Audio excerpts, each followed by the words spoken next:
Смотри, Анфис, сейчас мне выпадет орел, и я буду богатым. Вертолеты, отели, машины, яхты. Все мое. Размечтался. Я вообще смотрела программу. И я знаю, что может выпасть решка. А значит, премиальная карта MasterCard моя. И все ее возможности мне. Да-да, Антош, красиво тратить я умею. Так что давай, подбрасывай монетку и полетели. Да это не решка. Это орлица какая-то.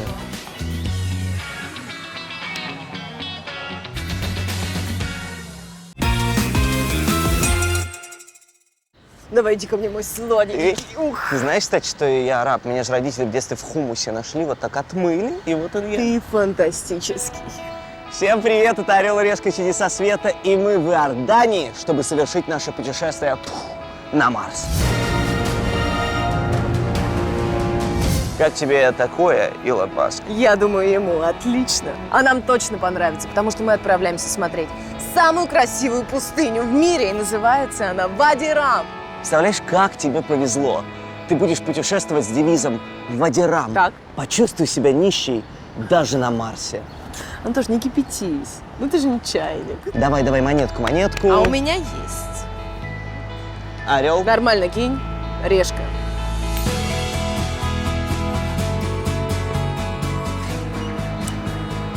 Ну и что там?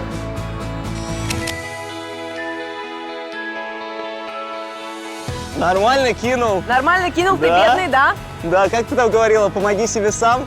Пожалуйста, возвращайся обратно к своим, в караван к верблюдам. Я опять бедная. Досадно, ну ладно. На юге Иордании, по соседству с Красным морем, мы нашли наше чудо света – филиал Марса на Земле, пустыню Вади-Рам. Ее пейзажи так напоминают Красную планету, что сам Ридли Скотт снимал здесь «Марсианина». А путешественники со всего мира прилетают сюда, чтобы испытать уникальный опыт. Побывать на Марсе, не улетая в космос. Ну что, надеваем скафандры? Полетели!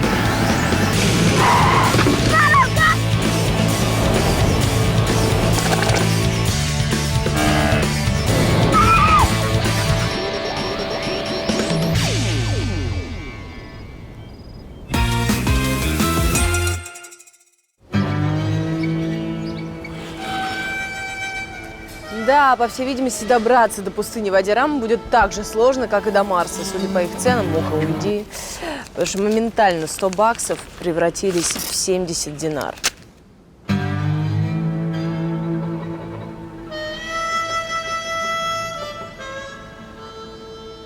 Короче говоря, мне нужен марсоход. Это тачка. И тачку можно арендовать только в городе. Конечно, здесь тоже можно, но это крайне дорого. Мне нужно попасть сначала в город Акаба. Как в него попасть? Непонятно, потому что вы посмотрите, что вокруг происходит. Здесь голяк, здесь нет ничего, никого. Ни такси даже я не вижу. Ни автобусов. Что мне делать?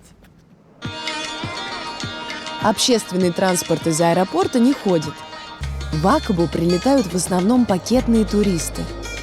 Из аэропорта их забирает трансфер и развозит по курортам на Красном море. Поэтому старый добрый автостоп. За Марс нужно еще побороться. А, блин, это такси. Ну а что, он же тоже человек, хоть и таксист. Hello.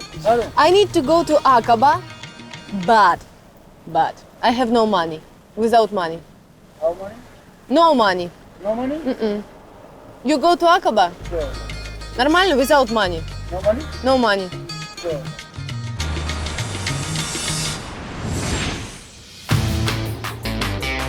Для путешествия в марсианские места я бы с удовольствием арендовал себе марсоход. Но, как всегда, первый Мэтт Дэймон. Поэтому я взял себе земной, но очень мощный и проходимый автомобиль. Мечту любого бедуина – легендарный 200-й Land Cruiser за $300 в сутки.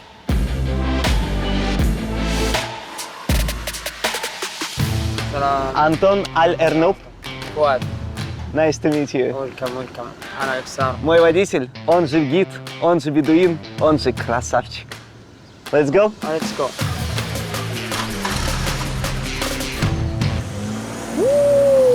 Yeah. Вот это я понимаю, вот это сервис. Сразу понимаешь, что новый автомобиль. Вот тут все в полиэтилене. Мое кресло в полиэтилене, ручник, коробка передач в полиэтилене, руль в полиэтилене. Понятно, что человеку за безопасный туризм. Why do you use modern полиэтилен? Друг, мы в пустыне. Проедешь пару раз без пленки, и весь салон превратится в ободранный кусок пластика и кожи. У нас все так ездят. Уверен, что этот уикенд у меня будет насыщенным, ведь мне повезло провести его с премиальной картой MasterCard. И как вы уже знаете, с ней мне комфортно на любом континенте. Еще я могу рассчитывать на бонусы и скидки на жилье или аренду авто. Еще и за водительским сиденьем, я что-то все оплатил.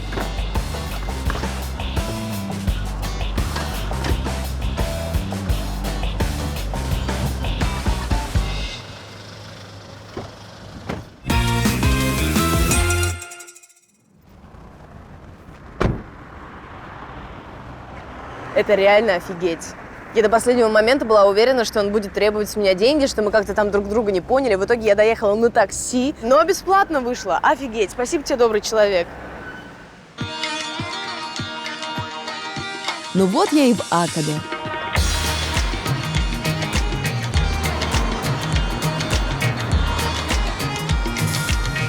Ну что, красивая, да, местность? Ничего не скажешь. Цивильненько. Мне сказали, что здесь не воруют, что это арабская страна, иначе руки отрубают. Да с меня что взять? У меня денег-то нет. Все бабки у Антохи, а меня ладно. Ну, если честно, в Акабе делать нечего. Из достопримечательностей один из самых больших флагов в мире и залив Красного моря. Туристы сюда приезжают только для того, чтобы найти транспорт до Марса. О, hello. Мне нужна машина. Сколько будет стоить до завтра? 80 динаров. Че, обалдели, что ли? Мы не работаем. Все машины разобрали. I need a car. Мне нужна машина, чтобы поехать в пустыню. Мы не даем машины для поездки в Вади-Рам. Ты там застрянешь. Только до парковки. Дальше пешком. Ну или бери джип. А, то есть я по Вади-Рам не проеду на своей тачке, да? Я машины в пустыню не даю. А сколько стоит 25 динар. 20? 25. 20. Ладно, давай за 20. Знаете?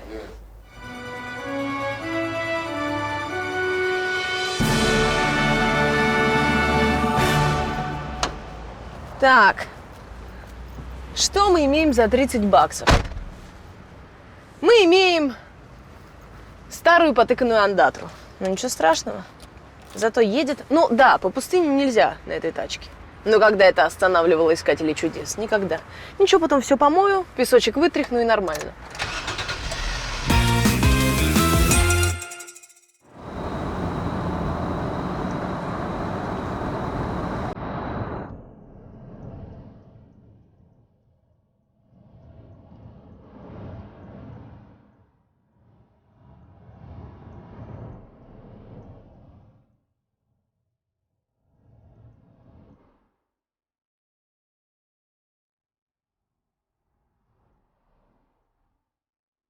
Когда сворачиваешь с трассы, сразу понимаешь, почему Вади-Рам называют Марсом на Земле.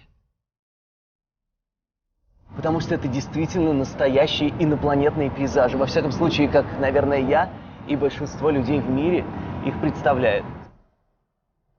Красные деформированные скалы, огненный рыжий песок и ни души. Но чем не Марс? Понятно, почему сюда стремятся все киношники снимать легендарные Лоренса Аравийского, «Марсианина», «Дюну», «Звездные войны» и нашумевший 19-й выпуск 5-го сезона «Чудеса света». С бедным туристом, то есть со мной, в пустыне может приключиться много всяких внезапных моментов. Например, я могу умереть от жажды. Или же я могу заглохнуть в пустыне, закопаться в песке, потеряться. Поэтому перед поездкой нужно, конечно, основательно подготовиться.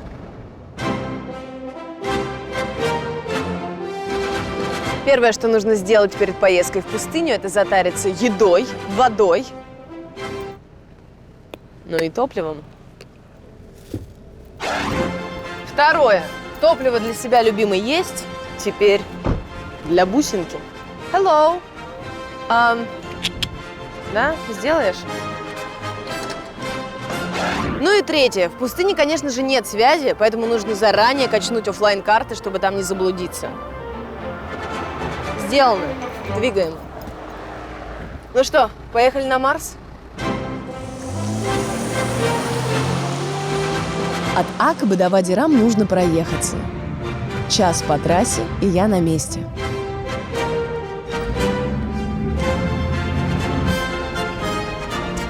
Подъезжаю к Вади-Рам. Уже не терпится в эту красоту ворваться. На максималках. Что такое? Hello. I can go? Нет? А вот это вот что это значит, этот значок? Это money, да, как бы? Показывает. Оказалось, Вади-Рам не просто бесхозная пустыня, а национальный парк Иордании. И власти на этом зарабатывают. Въезд для туристов $7. Но есть лайфхак. Чтобы не платить за вход, можно заранее забронировать себе жилье в пустыне. You can see. It's my reservation, so I can go, yeah? Поехали.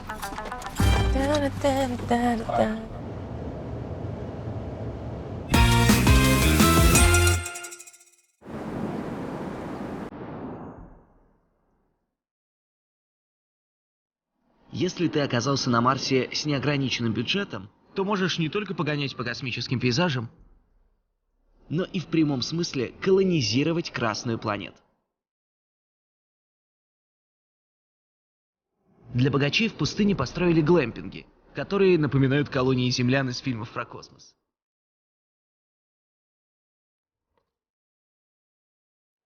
Я поселюсь в одном из самых роскошных – Memories Айша. Ночь в одной из таких космокапсул обойдется мне в $400.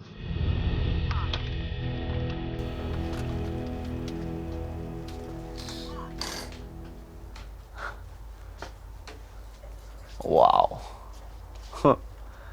Я в этом королевском шаре чувствую себя то ли зажиточным хомяком, то ли самой любимой женой шейха. Внутри капсулы связь с космосом теряется напрочь. Здесь все оформлено в стиле арабской роскоши. Не палатка, а мечта бедуина.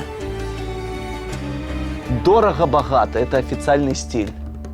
Тут все шикарно. Все вот эти рюшечки, ковры, элементы, люстры, золото, бриллианты. Но полное ощущение, что ты из-за вот этого вот живешь в очень красивом общественном туалете. Кстати, к тому же, а еще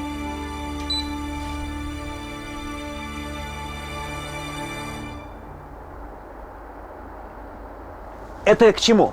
Представляете, как дорого обеспечить водой, электричеством и канализацией вот это место посреди пустыни. Но я здесь не за этим.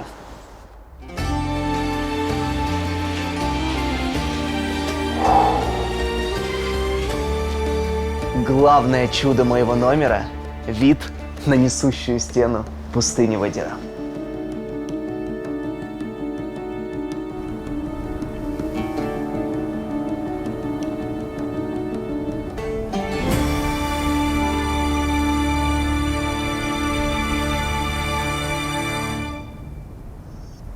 You got the best panoramic suite. This is the way you want to pay? Thank you. Шукран. Thank you, that's really appreciated.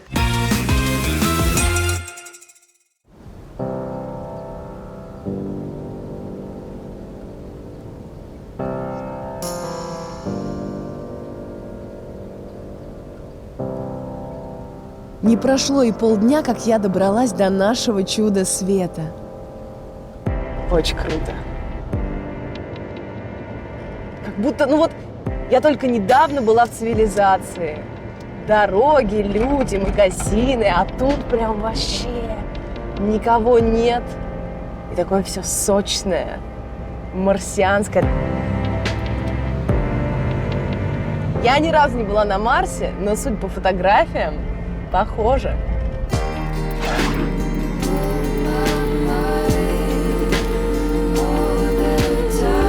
За эти марсианские пейзажи нужно благодарить ветер, который тысячи лет выдувал из скал рыжие крупицы.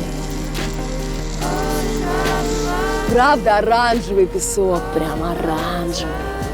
Такой цвет песка получился благодаря оксиду железа или просто ржавчине, которой очень много в местных камнях.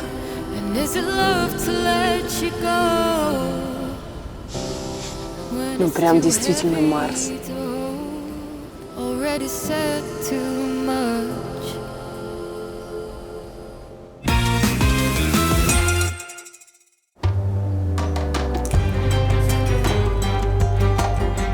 Как вы уже успели заметить, Вади-Рам – необычная пустыня. Песка здесь не так много, в основном скалы и камни. Поэтому, когда местные видят дюну или бархан, они тут же устраивают на них сумасшедшие развлечения. Ребята, я хочу с вами! Это что за дикий экстрим? Hello! Hello. Oh my God! I just see Beautiful. You can how you do it. It's come. Я сейчас к ним подошла, они такие, давай с нами. Мне кажется, они бухонькие. Они такие вообще на веселе. Ребята, надо пристегнуться, вы чё? Вот так вот.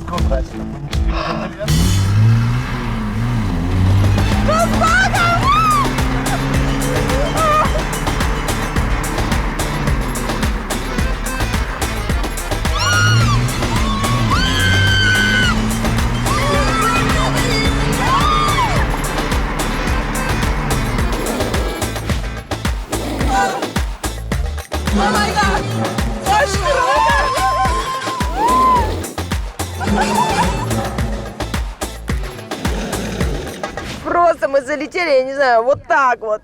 И встали. Ребят, и даже не пишите в комментариях, что это постанова. Реально, в Вади-Рам такие развлечения. Мои новые, веселые, арабские друзья. Конфуз решен, как говорится. А те, у кого нет денег на огромный внедорожник, катаются с дюны на сэндборде. Это то же самое, что сноуборд, только не для снега, а для песка. Hello. Hello, hello. Hello. It's yours? Yes, mine. I want to try to get down with it. You can try it, but Money? money How much? about 3 GD. Блин, ну 3 на самом деле нормально, недорого. Договорились, да?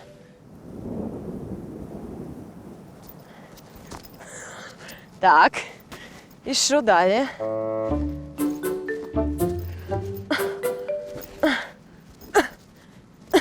Разворот корпуса. И, значит, поехали. О, пошел процесс какой-то.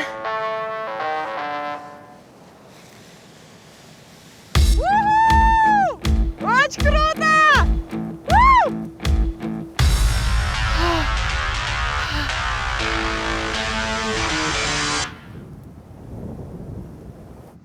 Ну, вообще, честно говоря, прикольная история. Но, мне кажется, я медленно ехала. Ну, в общем, в копилочку экстремальных развлечений. На сэндборде в Вади-Рам я катала. Пустыня Вади-Рам уже давно стала аттракционом не только для местных, но и для туристов. Чтобы пощекотать себе нервишки, люди приезжают сюда.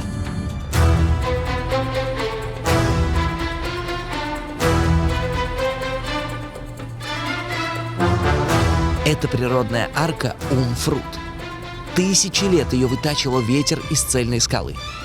И сейчас от нее остался только каменный мост на высоте 35 метров.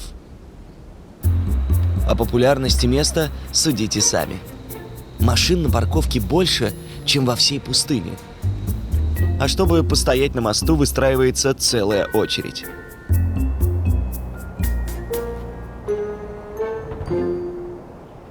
Это, конечно, все очень прикольно и красиво, но немного страшновато из-за трещин на мосту. А трещины на мосту влекут за собой трещины на теле. Поэтому я, пожалуй, пойду.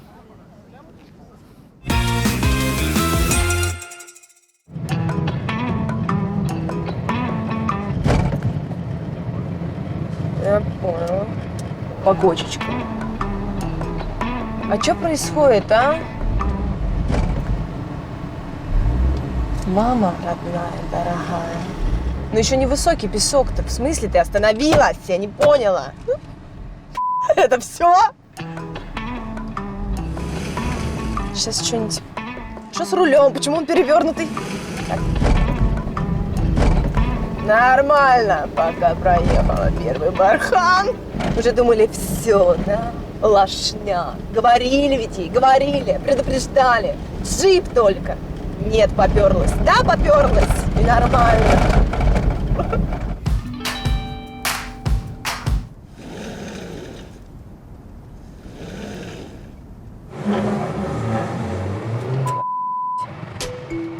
Так, сейчас надо немножко сдать назад. А что делать? Ой.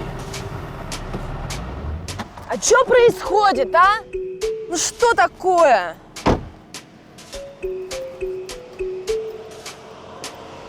Класс! Балдеж! Но она вся в песке.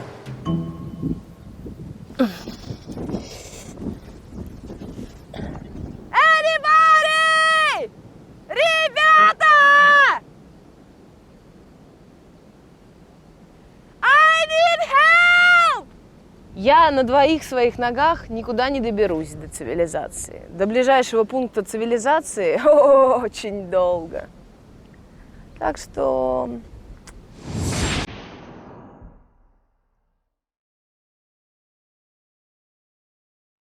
Если долго кататься по Вадирам, перестаешь сомневаться, что ты на Марсе. На сотни километров вокруг ни одного дерева, кустика или речушки.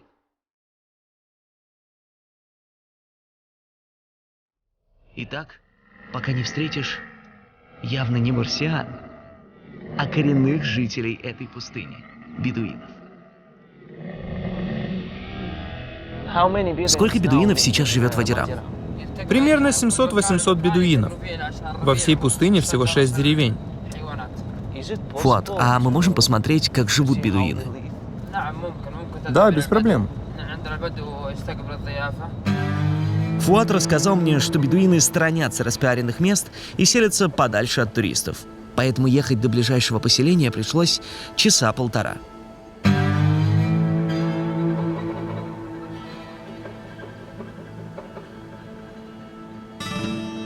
Посмотрите вокруг, инфраструктура тут, мягко говоря, не прыщет.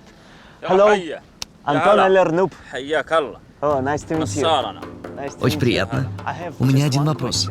Как вы здесь живете? Слава богу, в пустыне нам комфортно. Так жили наши предки, а теперь мы. Насар провел мне экскурсию, и что я могу сказать? Это поселение совсем не похоже на привычную нам деревню. Вместо домиков с заборами здесь пара бараков и палатка, где местные проводят весь свой день, попивая сладкий бедуинский чай. Вместо деревянных столбов с проводами – бочки с солнечными батареями. А козы здесь жуют не травку, а лысые ветки давно засохшего куста. А на десерт – картонные коробки. В этой бочке мы храним воду. А, козы отсюда пьют. Эту воду нам привозят из горных источников. Привозят. Можно немножко побуду козой? Попробую. Can I try? Да не вопрос. Абсолютно нормальная питьевая вода. Прикольно, потратили годовой запас. Барана в пустыне. Есть ощущение, что бизнес не пошел. Вот Как вы ее используете? Вокруг песок. Мы используем ее для того, чтобы вспахать землю, для посева ячменя и пшеницы. Вот эти идеальные круги — это не знаки, которые оставили нам пришельцы. Это местные поля. Почему они такие идеально круглые? Их орошают поливалки, которые разбрызгивают воду кругами. Вот и растет все кругами. А воду местные берут из подземных источников. Откуда вы берете деньги? На что покупаете машины? Мои братья служат в армии и хорошо зарабатывают. А если срочно нужны деньги, мы продаем животных. А что самое сложное в жизни бедуина? Дожди. Они бывают очень сильными, и если в этот момент люди или животные окажутся в низине, их просто затопит. Вы знаете, я поймал себя на мысли, что мы живем в настолько разных мирах, но у человека такая сложная, непростая жизнь, полная лишений, но он при этом абсолютно счастливый. А я живу в городе и в комфорте, но при этом постоянно жалуюсь. Вот чему стоит у этого человека поучиться. Ой, вон какая-то тачка вдалеке. Вон далеко так. Вон какой-то джип. Белый, черный.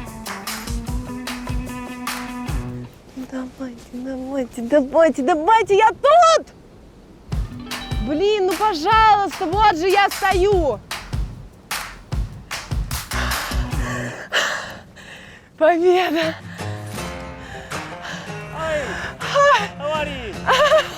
Not good. I have a problem. Really? My car is in песок, in sand. Can you help me? Yes, please come.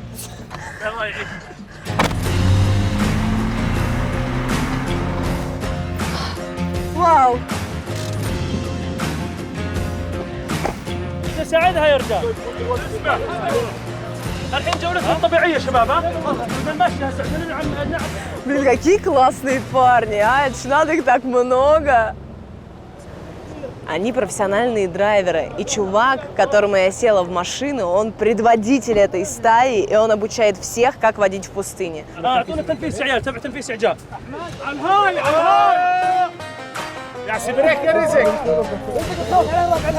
You know, it's too deep. We have to take it by the car out. А, так не получится, надо прицепом, да?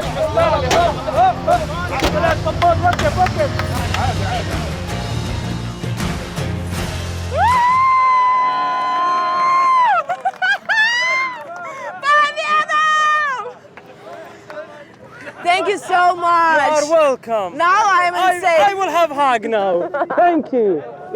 What do you think? What do you think? I will give you 100 camel on my Jeep. Good deal. I will teach you. I'm a Bedouin. I wear thobe. You know, I move these. I will have a Bedouin style. Очередная авантюра. Очередная авантюра. Ну, конечно, я согласна. I'm agree. Agree? Let's go. I want to try. Take the car. ارجعوا عنه خليه يطلع.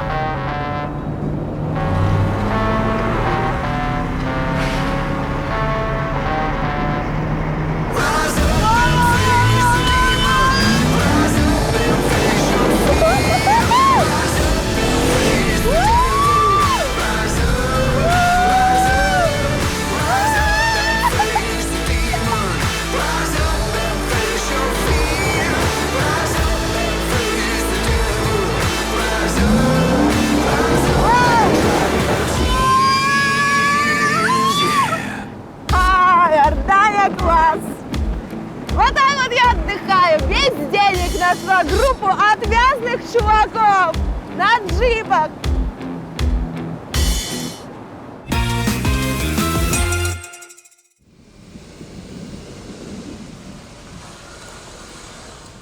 Да, не без приключений я добралась до кемпа. Спасибо добрым людям, помогли. Добро пожаловать в наш бедуинский кемпинг.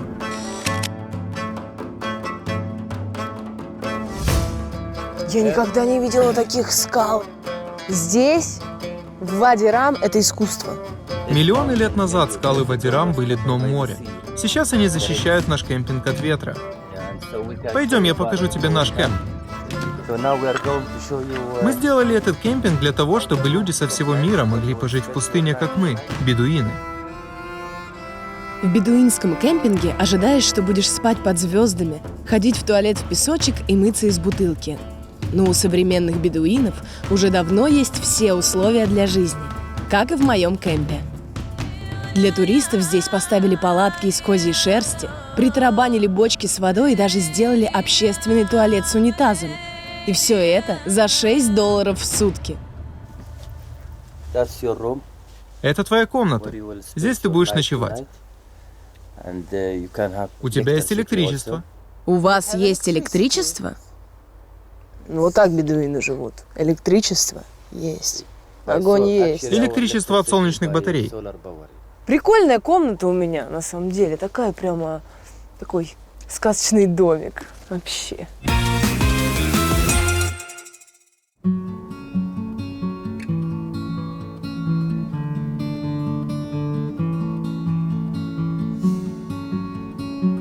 Когда на пустыню опускается ночь, изнывающая жара спадает, и температура может упасть до 4 градусов.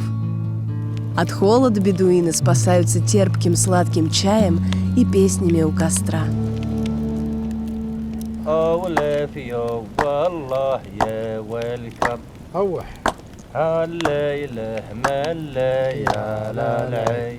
Душевненько так. Я даже подпевать не хочу. Они так прекрасно звучат, еще что-нибудь не впопад не надо. Просто полюбуюсь на прекрасных поющих иорданских мужчин.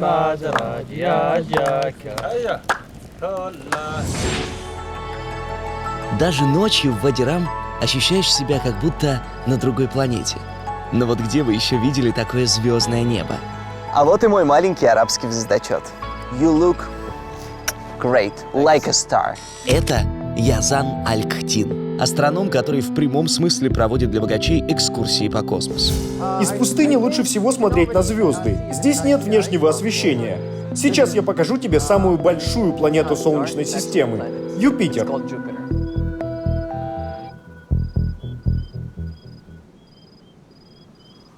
Ну, так, Юпитер, это, я бы ни за что не догадался, что это планета. Я просто смотрю на одну очень яркую звезду. Я сейчас переключу телескоп на Сатурн. Это вторая по величине планета. Это какое-то сумасшествие там действительно. Сатурн с кольцами. У меня ощущение, что они распечатали вот здесь какую-то картинку, и вот тут ее повесили, чтобы обманывать. Но не может так быть. А теперь ты увидишь Луну. Слушайте, ну с Луной меня будет сложнее поразить. Мы ее и так невооруженным глазом видим.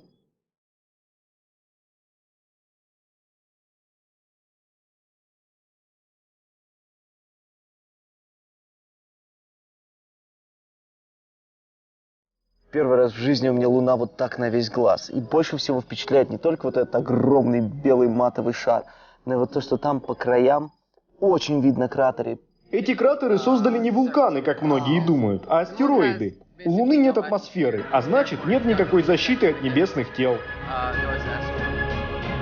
Язан рассказал мне, что этот огромный кратер называется Море Спокойствия. И именно туда в 1969 году ступил первый человек – Нил Армстронг. А теперь осознайте уникальность ситуации. Я смотрю на Луну с Марса. Дальше пока не додумал, но ведь сильно. Победа. Почти. Ай, хорошо. Да, вообще хорошо. Большая королевская кровать. Ну, прохладненько. Интересно, у них тут есть обогреватель? Видимо, нет. Ну ничего, хорошо, что свой взяла. Старые добрые методы. Ваше здоровье.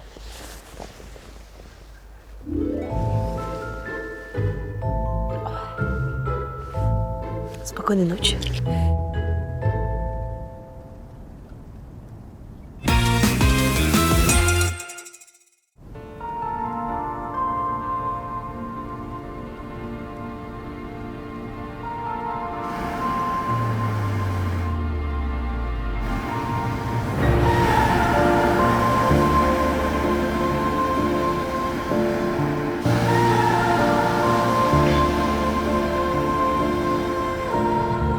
Я, как опытный боец «Чудес света» и знаток литературы, знаю, что большое видится на расстоянии. Поэтому... Зовут? Шар — это единственная возможность увидеть филиал Марса на Земле целиком. Я взял с собой лучших друзей, которых вижу первый раз в жизни, и вместе с ними отправлюсь в полет над пустыней. Правда, одному полетать на шаре мне не удалось. Слишком много желающих. Пришлось разделить картинку еще с 20 землянами. А говорили, что в пустыне большие расстояния.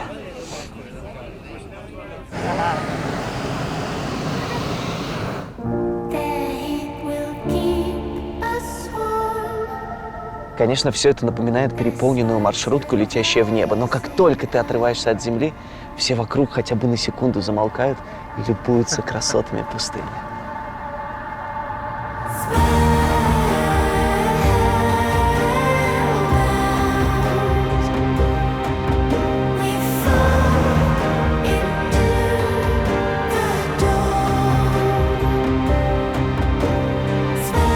С высоты кажется, что эта марсианская пустыня бесконечна. Но по сравнению с другими пустынями она считается крохотной. По размеру Вади-Рам немного меньше Киева.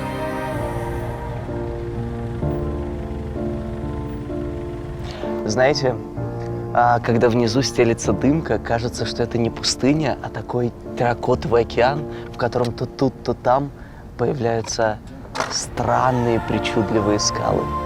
Такое ощущение, что Вади-Рам кто-то специально вылепил, покрасил, и получилась огромная декорация для фильма про пришельцев. Не пустыня, а мечта режиссера. Все-таки это была правильная идея, потому что только с высоты можно увидеть всю первозданную красноту пустыни и ее красоту. Это очень красиво.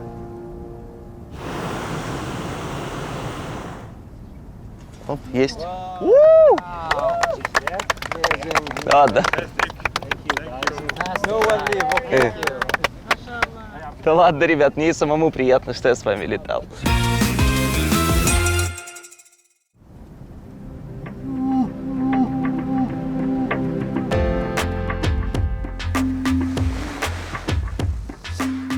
Доброе утро.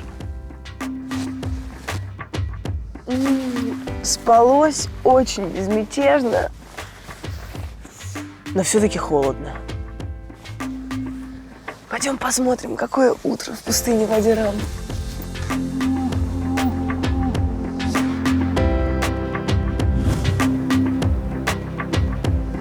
Интересно, а на Марсе также встречают начало дня?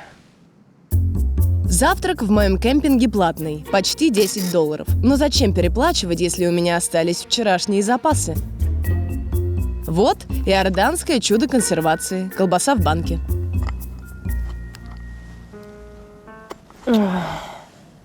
Ну все, не открывается моя колбаса. О, мужики какие-то проснулись. Пойдем. Guys, sorry, I have a problem. Как обычно, собственно. Can you help me to open it? Maybe you know how to do it. Yeah. But with this one you cannot open it. I understand. Ну, что есть, то есть. Then you can open it, actually. No? Окей. Okay. Мне тебя жалко уже, да. You will survive anyway. Конечно, I will survive. Ну, без колбасы теперь. Ничего.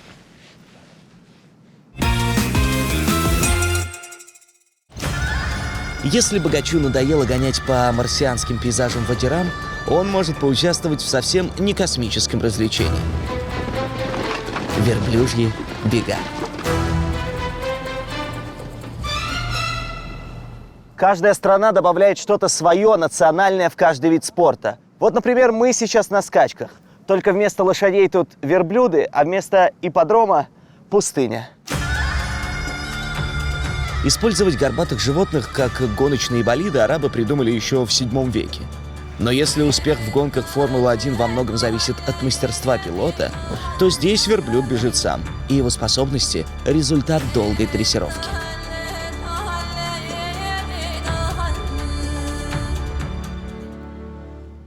Раньше верблюдом управляли наездники, легкие парни 14 лет. Но было много несчастных случаев, поэтому мы придумали вот такого робота. Его привязывают к верблюду и управляют им дистанционно. Нажимаешь кнопку, и робот погоняет верблюда. А можно заработать на верблюжьих бегах? Вот смотри, верблюд стоит до 150 тысяч долларов. Плюс личный тренер, личный ветеринар, специальное питание. Считай сам. А какой приз в этих соревнованиях? 50 тысяч долларов. Но это не главное. Верблюд, когда выигрывает, становится дороже. Так что от победы зависит цена. То есть вот передо мной дорогой автомобиль. Вот он как выглядит. Не зря верблюжьи бега называют спортом шейхов. Позволить себе горбатого скакуна могут только арабы-миллионеры. А обычным людям остается только глазеть на бега со стороны. Делать ставки на скакунов мусульмане не могут. Запрещено законами шариата.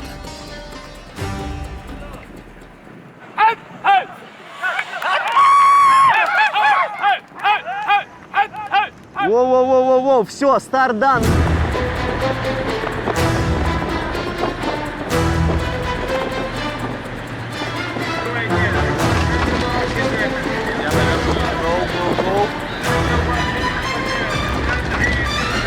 Удивительно за этим наблюдать, как огромные караваны машин преследуют верблюдов, чтобы посмотреть, какой из них первый придет к финишу.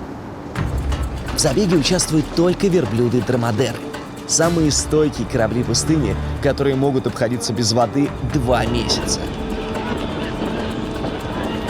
Рядом с верблюдами на джипах несутся их хозяева, которые на ходу управляют наездниками-марионетками. Удивительно, но у меня никогда верблюды не ассоциировались со скоростью, а тут прям горбатые гепарды, пыль стоит столбом. Верблюды-дромадеры бегут дистанцию длиной 4 километра и могут разгоняться до 60 километров в час. Это максимальная скорость тигра.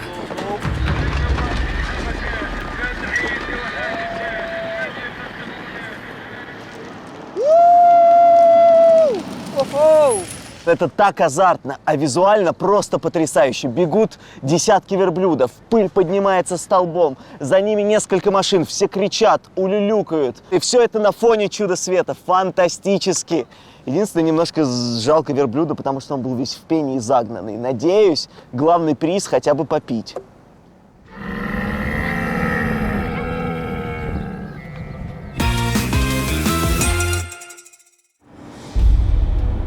Как вы поняли, в марсианской пустыне уже успели понастроить кемпингов и отелей для туристов. А вот с ресторанами на Марсе пока еще туго. Поэтому я решил побаловать себя изысками иорданской кухни на Земле. А точнее, в Земле. В прямом смысле.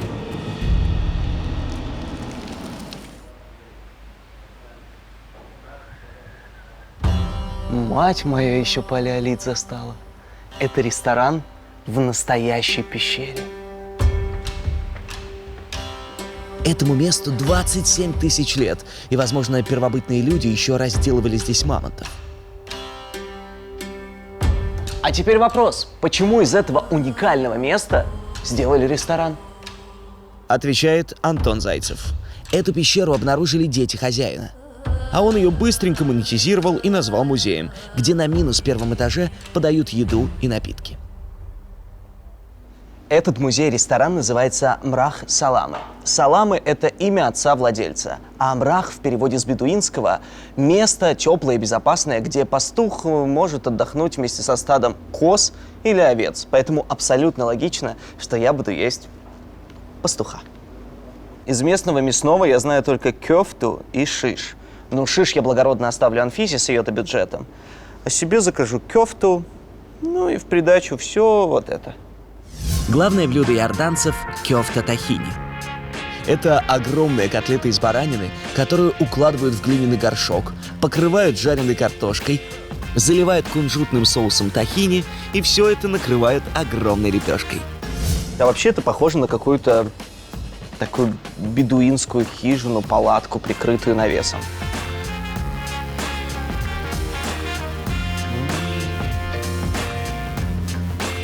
Так, это картошка-погорелец. А вот это уже мясо. То есть, по сути, это такое блюдо в 3 слоя. Чистый кайф. Еще одно национальное блюдо – рассасфур. Что в переводе с местного «голова маленькой птички». В общем, в переводе на наш «сгулькин нос». Но здесь голову птицы представляют мелко нарезанные кусочки баранины. И за счет вот этого соуса и овощей она немножко кисловатая, и это дает какую-то новую палитру вкусов. В общем, я сделал для себя вывод, что арабская кухня полностью соразмерна условиям проживания. Много скота, пожалуйста, много мяса на столе. Скот дает много молока и сыра, все это можно увидеть тут. Но в условиях пустыни немного зелени и овощей. Но в этом месте все это еще приправлено большой историей. Очень вкусно. Шукран.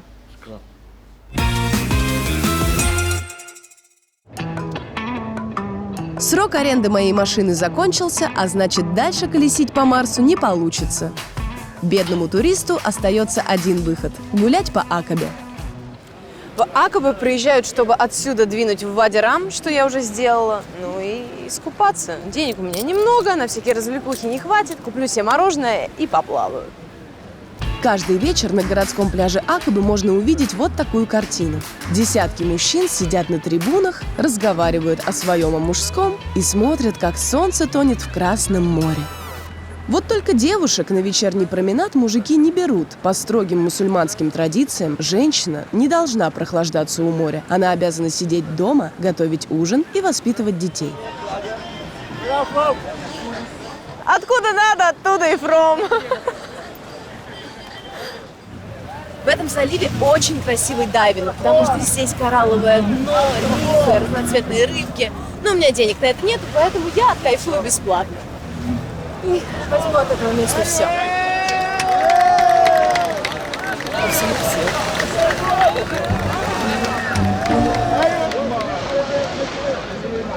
Мы не с одной камеры снимаем, их сотня уже. Если я трэш, ребят, пожалуйста, не надо, я снимаю. Только тебе можно. Так, все, я это... Давайте. Ребята. О, боже, что происходит? Я такого никогда не...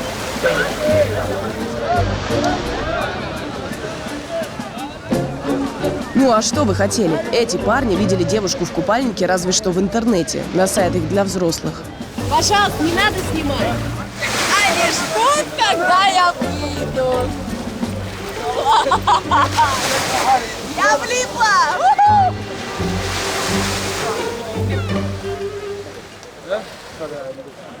Слушайте, честно говоря, я даже не успела почувствовать, какая вода, ну, приятненькая, не холодная, но это прям стресс. Купаться в купальнике на пляже в Акабе, в арабской стране, это реально стресс. Чуваки, но фото. Не надо. Они не растерзали? Я отсюда. Уё.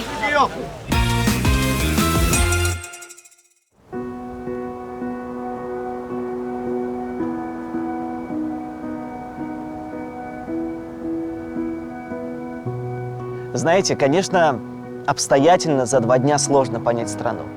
Но даже за это время мне показалось, что Иордания – это место, где как нигде чувствуется единство с природой, сила ее законов, а главное – гостеприимство и какая-то внутренняя сила людей, которые эту страну населяют.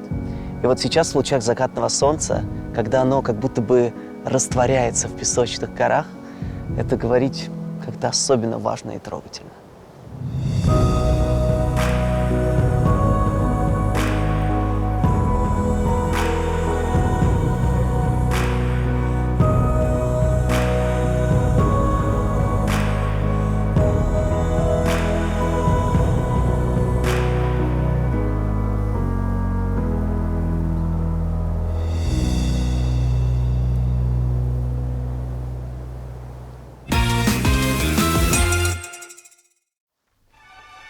Я прячу для вас бутылку с кладом на этой волшебной смотровой. Тут хватит на треть барана, на лучшую его треть. Клад в Иордании ищите в 40 километрах от города Мадра, на скале Дибана. Поднимайтесь на самую инстаграмную точку, и здесь, у края скалы, вас и будет ждать заветная бутылка. О, волнуюсь, как в последний раз. Конечно, никто из нас никогда не побывает на Марсе. Это очень красиво. Но Вади-Рам — это то чудо света, где можно хотя бы почувствовать, каково это своими ногами походить по просторам Красной планеты. Ну, прям действительно Марс. Здесь на своей шкуре можно ощутить, каково это — остаться одному посреди бескрайнего космоса. А еще в Вади-Рам можно познакомиться с настоящими инопланетянами. Есть ощущение, что бизнес не пошел. В общем, если хотите почувствовать себя астронавтом, вам сюда. Это действительно настоящие инопланетные пейзажи. Прикольно, потратили годовой запас. Душевненько так. И все это на фоне чуда света. Фантастически. Ну что, красивая, да, местность? Ничего не скажешь. А теперь осознайте уникальность ситуации. Я смотрю на Луну с Марса.